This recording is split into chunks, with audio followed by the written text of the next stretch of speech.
رمضان ہے رحمت رمضان۔ بسم اللہ الرحمن الرحیم۔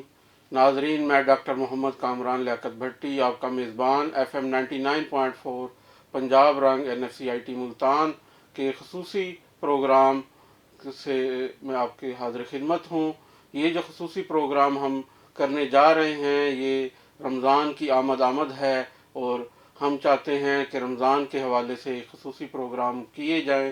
یہ ان کا سلسلہ شروع کر رہے ہیں ہم، اور آج جو ہے ہم بات کریں گے استقبال رمضان کے حوالے سے، اور ہمارے ساتھ جو ہے آج ہمارے مہمان ہیں قاری اسماعیل صاحب، جو کہ خطیب ہیں جامع مسجد NFCIT ملتان کے۔ میں ان کو اپنے پروگرام میں خوش آمدید کہتا ہوں۔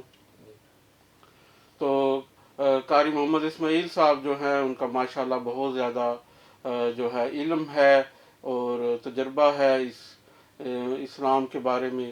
تو آج ہم ان سے استقبال رمضان کے حوالے سے ہم چاہیں گے کہ خصوصی گفتگو کا آغاز کریں۔ تو میں چاہتا ہوں کہ رمضان کے بارے میں کچھ ہمارے سامعین کو بتائیں کہ اس کی کیا اہمیت ہے اسلام میں، اور اس کے کیوں جو ہے اس کو ہمیں اس کا استقبال کرنا چاہیے۔ بسم اللہ الرحمن الرحیم۔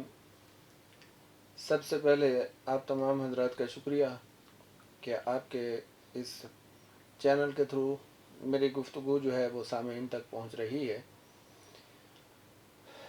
سب سے پہلی بات یہ ہے کہ اسلام جو ہے یہ ایک مکمل ضابطۂ حیات ہے، جی اور اس کا ایک اپنا رنگ ہے، اور اس کا ایک اپنا حسن ہے، اور اسلامی عبادات کا بھی ایک اپنا حسن ہے۔ بالکل جی۔ نماز کی اہمیت اپنی جگہ پر ہے، اسی طرح روزہ ہے، حج ہے، زکوٰۃ ہے، جی اور ان سب سے پہلے جو بات ان عبادات کے اندر ہمارے سامنے آتی ہے وہ بات اللہ رب العزت کی رضا اور تقوی اور طہارت ہے۔ جی بالکل۔ تو اللہ رب العزت نے قرآن مجید کے اندر ارشاد فرمایا شہر رمضان الذی انزل فیہ القرآن، کہ قرآن رمضان المبارک کا جو اللہ رب العزت نے تعارف کروایا وہ فرمایا کہ رمضان وہ مہینہ ہے جس کے اندر قرآن مجید نازل ہوا۔ بالکل۔ اس کے ساتھ ہی اللہ رب العزت نے فرمایا فمن شہد منکم الشہر فلیصم، جو شخص بھی رمضان المبارک کا مہینہ پا لیتا ہے اس کے لیے ضروری ہے کہ وہ اس کے روزے رکھے۔ بالکل۔ حضرت سیدنا انس بن مالک رضی اللہ تعالیٰ عنہ کی روایت ہے، آپ فرماتے ہیں کہ رسول کریم صلی اللہ علیہ وسلم نے ارشاد فرمایا یستقبلونکم وتستقبلون، صحیح۔ کہ ایک ایسی چیز ہے کہ جس کا تم استقبال کرو گے اور وہ تمہارا استقبال کرے گی۔ سبحان اللہ۔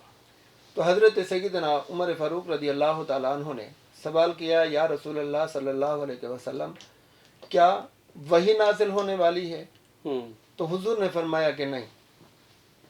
پھر سوال کیا یا رسول اللہ صلی اللہ علیہ وسلم کیا کوئی دشمن آنے والا ہے؟ آپ صلی اللہ علیہ وسلم نے فرمایا کہ نہیں۔ صحیح۔ تیسرا سوال کیا کہ یا رسول اللہ کیا کوئی واقعہ پیش آنے والا ہے؟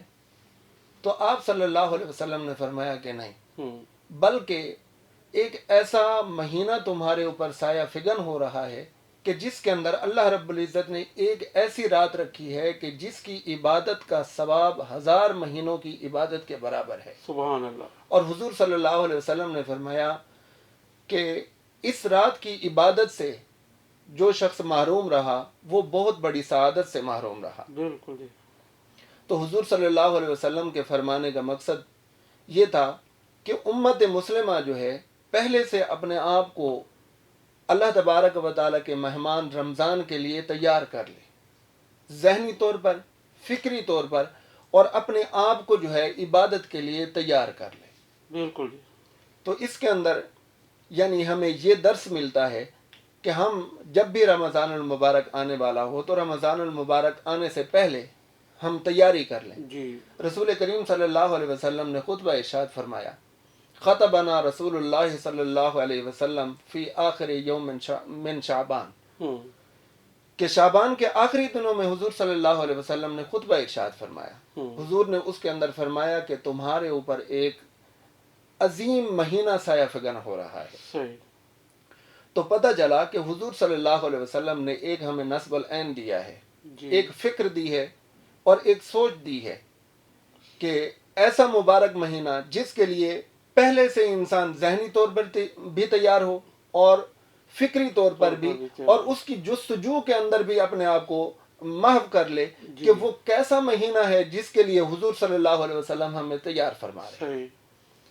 تو یہ اس حوالے سے آپ حضرات اندازہ لگا سکتے ہیں کہ رمضان المبارک کی کتنی اہمیت ہے۔ خود حضور صلی اللہ علیہ وسلم حضرت سیدہ اما عائشہ صدیقہ رضی اللہ تعالیٰ عنہ حضور کا عمل بیان فرماتی ہیں کہ حضور صلی اللہ علیہ وسلم اپنے آپ کو رمضان المبارک سے پہلے تیار فرماتے ہیں، اس کی تیاریوں میں مشغول ہو جاتے، لوگوں کو بتاتے کہ لوگوں تمہارے لیے ایک عظیم مہینہ آ رہا ہے۔ تو رمضان المبارک یقیناً ہمارے لیے باعث برکت ہے، باعث رحمت ہے، اور اس کا استقبال ہمیں نیکیوں سے کرنا چاہیے کہ یہ ہمارے لیے ایک نیکیوں کے موسم کی حیثیت رکھتا ہے کہ جس کے اندر فرائض کا ثواب جو ہے وہ 70 گنا بڑھ جاتا ہے اور نوافل کا ثواب جو ہے وہ فرائض کے برابر مل رہا ہے۔ تو ہر چیز کا اپنا اپنا ایک مقام ہے، اپنا اپنا ایک مرتبہ ہے۔ اسی لحاظ سے اگر ہم عام حالات سے ہٹ کر رمضان المبارک کی اہمیت کو سمجھیں تو یہاں پر آ کر رمضان المبارک کے روزوں کا ثواب اور ان کی باقی عبادات جو ہیں ان کا ثواب جو ہے وہ بڑھتا ہوا نظر آتا ہے۔ تو اس لیے اپنے آپ کو ہم تیار کریں۔ بالکل جی، وہ جیسے کہ ہم کہتے ہیں کہ جیسے کوئی بہت بڑی برانڈ جو ہے وہ اپنی ایک سیل لگا دیتی ہے آف سیزن کہ اب یہ سیزن ہے سستی چیز لے لیں، تو اسی طریقے سے اللہ تعالیٰ جو ہے وہ ثواب کی ایک سیل لگا دیتا ہے کہ آؤ تھوڑا سا عمل کر کے زیادہ سے زیادہ ثواب حاصل کر لو اور اپنے اعمال کو بڑھا لو، اپنے گناہوں کو کم کر لو۔ تو یہ جو ایک لوٹ سیل کا ایک سیزن آ رہا ہے، ایک اللہ تعالیٰ کی طرف سے ایک بہترین موقع آ رہا ہے، تو اس میں یقیناً جو ہے ہر بڑے چھوٹے عورت مرد تمام کو جو ہے بڑھ چڑھ کے حصہ لینا چاہیے اور اپنے جو جتنی زیادہ اس کے اندر نیکیاں جو ہے وہ کما سکتے ہیں وہ کمانی چاہیے، اور یہ نیکیاں جو ہے کمانے کے لیے پلاننگ بہت ضروری ہے۔ وہی استقبال رمضان جو قاری محمد اسماعیل صاحب بتا رہے ہیں وہ یہی ہے کہ ہم سوچ لیں، ہم تیاری کر لیں کہ ہم نے جو ہے وہ کس طریقے سے غریبوں کو، یتیموں کو کھانا کھلانا ہے، ان کے روزے افطار کرانے ہیں، ان کو عید کے موقع پہ فطرانہ دینا ہے، زکوٰۃ دینی ہے، تو اس کے لیے کس طریقے سے اپنی کیلکولیشن کر لیں کہ میرے ذمہ کتنی زکوٰۃ ہے، کتنا فطرانہ ہے، اور کتنے جو ہے میری انکم ہے، میں اس میں سے اس فطرانہ اور زکوٰۃ کے علاوہ بھی میں بڑھ چڑھ کے حصہ لوں، تاکہ جو ہے جو غریب ہے، کوئی غریب جو ہے وہ روزے کی سحری اور افطاری سے محروم نہ رہے، اور کوئی جو ہے غریب مسلمان جو ہے وہ اپنی عید جو ہے وہ اچھی گزار سکے۔ تو اس کے لیے ہمیں پلاننگ کرنی ہے، اور اس پلاننگ کے تحت اپنے ریسورسز کو، اپنے پیسے کو، اپنی چیزوں کو جو ہے ہم نے تیار رکھنا ہے تاکہ اللہ کی رضا میں ہم زیادہ سے زیادہ خرچ کریں۔ اسی طریقے سے جسمانی طور پہ اپنے آپ کو تیار کرنا ہے کہ کیونکہ گرمیوں کے مہینے میں آ رہا ہے تو گرمی بھی لگے گی، پیاس بھی لگے گی، تو ہم نے دل چھوٹا نہیں کرنا، ہم نے بڑھ چڑھ کے جو ہے اس کے اندر حصہ لینا ہے، اور روزے کی جو فضیلت ہے، جو ایک فرضی روزے کی فضیلت ہے، وہ قاری صاحب سے میں چاہوں گا کہ ہمارے لوگوں کو بتائیں کہ کس طریقے سے روزے کی فضیلت آئی ہے کہ اگر ہم کوئی فرضی روزہ چھوڑتے ہیں تو اس سے ہمیں کیا نقصان ہوگا۔ بسم اللہ الرحمن الرحیم۔ اللہ رب العزت نے قرآن مجید کے اندر ارشاد فرمایا، یا ایہا الذین آمنوا کتب علیکم الصیام کما کتب علی الذین من قبلکم لعلکم تتقون۔ اے ایمان والو، تمہارے اوپر رمضان المبارک کے روزے فرض کیے گئے ہیں جس طرح کہ تم سے پہلے لوگوں پر فرض کیے گئے تھے، صحیح، تاکہ تم تقوی اختیار کرو، پرہیزگاری اختیار کرو۔ تو اس سے ہمیں پتہ چلتا ہے کہ رمضان المبارک کا روزہ جو ہے ہمارے اوپر فرض ہے، جی، اور اس کی فرضیت کے حوالے سے حضور نبی کریم صلی اللہ علیہ وسلم نے بھی احادیث طیبہ کے اندر اہمیت واضح فرمائی۔ حضرت سیدنا ابو ہریرہ رضی اللہ تعالیٰ عنہ حدیث پاک کے راوی ہیں میرے آقا صلی اللہ علیہ وسلم نے ارشاد فرمایا کہ تمہارے اوپر اللہ تبارک و تعالیٰ کی رحمت کا ایک مہینہ، برکت کا ایک مہینہ سایہ فگن ہو رہا ہے، اس کے روزے اللہ رب العزت نے تمہارے اوپر فرض کیے ہیں۔ صحیح۔ تو میرے آقا صلی اللہ علیہ وسلم نے عملی طور پر اس بات کو اپنایا کہ جب تک حضور صلی اللہ علیہ وسلم اس دنیا میں رہے تو آپ صلی اللہ علیہ وسلم نے کبھی روزہ ترک نہیں فرمایا۔ بالکل۔ تو اس سے روزے کی فرضیت ہمارے سامنے آتی ہے، اور صحابہ کرام رضوان اللہ تعالیٰ علیہم اجمعین بھی اس بات پر کاربند نظر آتے ہیں کہ کبھی ہمیں کوئی ایسی بات نہیں ملی جس کے اندر کسی عذر شرعی کے علاوہ کسی نے روزہ ترک کیا ہو۔ جی جی۔ تو آپ نے ایک بات کی کہ یہ ہمارا غمخواری کا مہینہ ہے۔ جی۔ حضور صلی اللہ علیہ وسلم نے اس کے بارے میں فرمایا شہر المواسات، شہر المبارکن بھی فرمایا، شہر المواسات، یعنی کہ کسی کے ساتھ غمخواری کرنا اور ہمدردی کا بالکل جو ہے وہ سلوک اختیار کرنا، یہ حضور صلی اللہ علیہ وسلم کے فرامین ہیں۔ تو روزہ ہم سب پر فرض ہے۔ اپنے آپ کو تیار کیجئے، ذہنی طور پر، فکری طور پر اور جسمانی طور پر اللہ رب العزت کی عبادات کے لیے روزے کی فرضیت کو سمجھتے ہوئے اللہ رب العزت ہم سب کو رمضان المبارک کے روزے نصیب فرمائے اور اس کی برکات سے ہم سب کو بہرہ مند فرمائے۔ تو اس سلسلے میں چاہوں گا، جیسے کہ ابھی آپ نے ذکر کیا کہ روزہ جو ہے مسلمانوں پہ دین اسلام میں بھی فرض نہیں بلکہ پچھلی امتوں میں بھی یہ فرض تھا۔ تو جو پچھلی امتیں تھیں وہ کن کن امتوں میں فرض تھا، اور اگر ان کی کیا وہ بھی اسی طریقے سے سیم ہمارے قاعدے قانون سے روزہ رکھتے تھے یا ان کے ہاں کچھ مختلف تھا روزے کی صورت؟ دیکھیں، اس حوالے سے گزارش یہ ہے کہ آج کل کے ہمارے دور کے اندر عیسائی لوگ موجود ہیں، جی، ان کے روزے کا اپنا ایک طریقہ ہے۔ بالکل۔ ہمارا مسلمانوں کا روزہ جو ہے وہ صبح صادق سے شروع ہوتا ہے اور غروب آفتاب کے وقت جا کر وہ ہمارا روزہ ختم ہو جاتا ہے۔ جی، تو یہ عیسائیوں کا روزہ جو ہے یہ 24 گھنٹے کا روزہ ہوتا ہے، جی جی، وہ 24 گھنٹوں کے بعد جا کر اپنا روزہ افطار کر سکتے ہیں۔ صحیح، تو ہمارے اور ان کے روزے میں فرق تو ہے، جی، لیکن اللہ رب العزت نے ثواب ہمارے روزے کے اندر زیادہ رکھا ہے اور اس کا وقت بھی دورانیہ بھی کم رکھا ہے۔ صحیح، تو اس حوالے سے ہمیں سوچنا چاہیے کہ اللہ رب العزت نے ہمیں کتنی اس کے اندر رخصت عطا فرمائی ہے جی، اور بالکل۔ آزادی عطا فرمائی ہے کہ ہم 12 یا 15 گھنٹوں کے بعد کھا پی سکتے ہیں۔ جی، وہ ہمارے نبی حضرت محمد صلی اللہ علیہ وسلم جو کہ اللہ تعالیٰ کے پیارے نبی ہیں، ان کی بدولت، ان کی جو رات دن اٹھ کے وہ دعائیں کرتے تھے کہ میری امت کو آسانیاں عطا فرما اور میری امت کے کم اعمال کو زیادہ ثواب عطا فرما، زیادہ ان کو اس کے اوپر اجر دے، تو یقیناً جو وہ راتوں کو اٹھ اٹھ کے جو ہمارے لیے دعائیں کرتے تھے اور اللہ تعالیٰ سے رعایتیں لیتے تھے، تو انہی کی بدولت ہے کہ ہم ہر عبادت میں اگر ہم دیکھتے ہیں دوسری امتوں کو، دوسرے نبیوں کی امتوں کو، تو یقیناً ایک واضح فرق آتا ہے کہ ان کے اعمال اور ہمارے اعمال اگر ہم برابر کریں تو ہمارا اجر و ثواب کئی گنا بڑھ جاتا ہے۔ تو یہ یقیناً ہمارے پیارے آقا کی مہربانی ہے اس امت پہ، اور اس کی وجہ سے جو ہم یہ سارا کچھ حاصل کر پا رہے ہیں۔ تو اس سے جو ہے آپ کو موٹیویشن ملنی چاہیے، اور جس طرح قاری صاحب نے ہمیں بتایا کہ یہ مہینہ جو ہے وہ زیادہ سے زیادہ غم خواری کا مہینہ ہے، تو یقیناً جب آدمی روزہ رکھتا ہے، بھوک اور پیاس برداشت کرتا ہے، تو اللہ تعالیٰ نے یہ ایک نیچر میں رکھا ہے کہ اس کو دوسروں کی بھوک کا بھی پھر احساس ہوتا ہے کہ میں اگر یہ بھوک برداشت نہیں کر پا رہا یا میں یہ پیاس برداشت نہیں کر پا رہا، تو جو غریب ہیں، مجھے تو شام کو شاید افطاری کے ٹائم میسر ہو جائے، لیکن جو غریب ہے، جو بالکل جو ہے اس کے پاس پیسے نہیں ہیں، وہ کس طریقے سے اپنا روزہ افطار کرے گا یا اپنے بچوں کا چھوٹے بچوں کا پیٹ پالے گا؟ وہ جو ایک اللہ تعالیٰ نے روزے کے بہت سارے فوائد میں سے ایک فوائد یہ بھی رکھا ہے کہ احساس ہونا بھوک اور پیاس کا، اور اس سے جو ہے دل کا نرم پڑنا کہ وہ دوسرے لوگوں کے بھوک کا احساس کرتے ہوئے ان کی مدد کرے، اور اس کے اوپر پھر اللہ تعالیٰ نے جو ہے جو اجر و ثواب کے وعدے کیے ہیں وہ جو ہے یقیناً جو ہے ہر مسلمان کو موٹیویٹ کرتے ہیں۔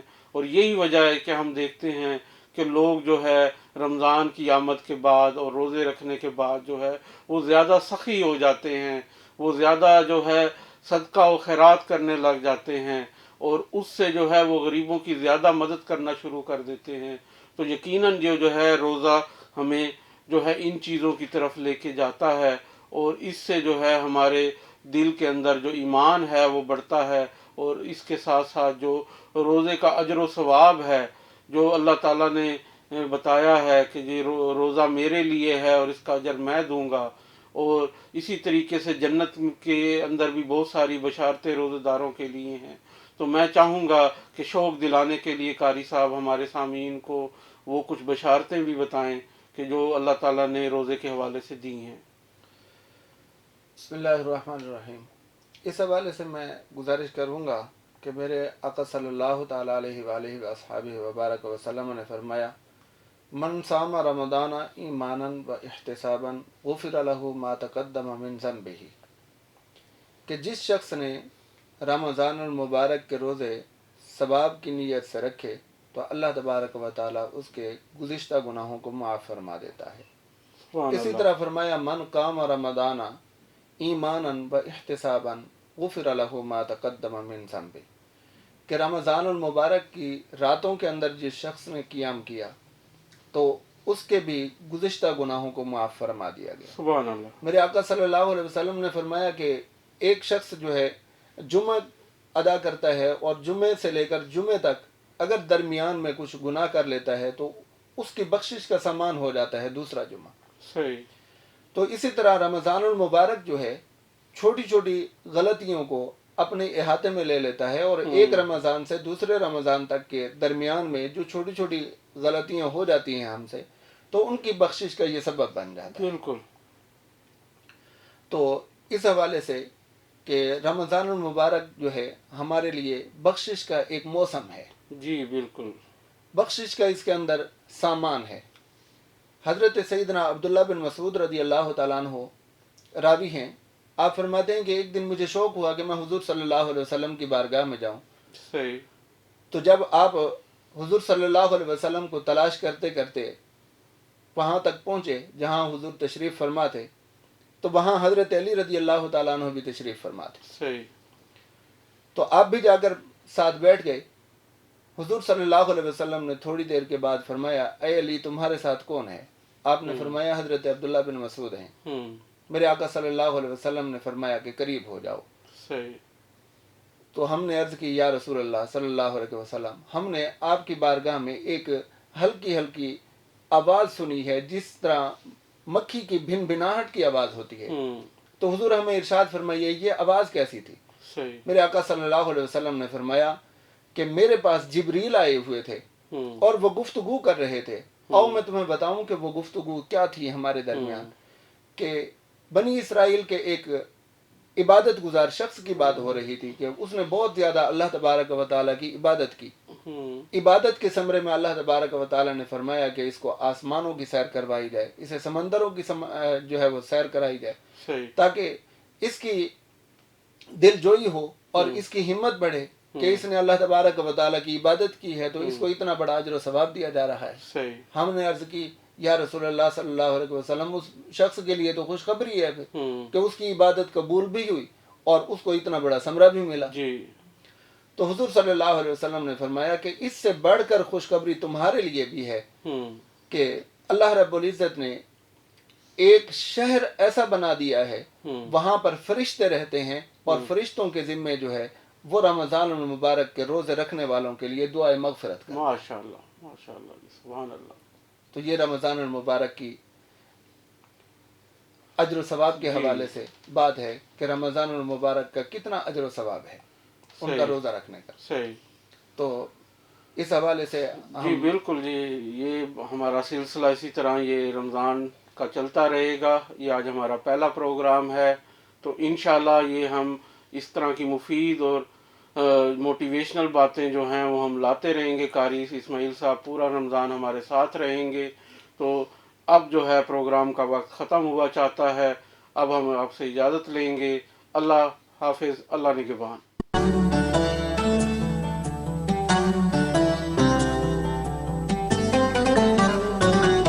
ہے رحمت رمضان، ہے رحمت رمضان.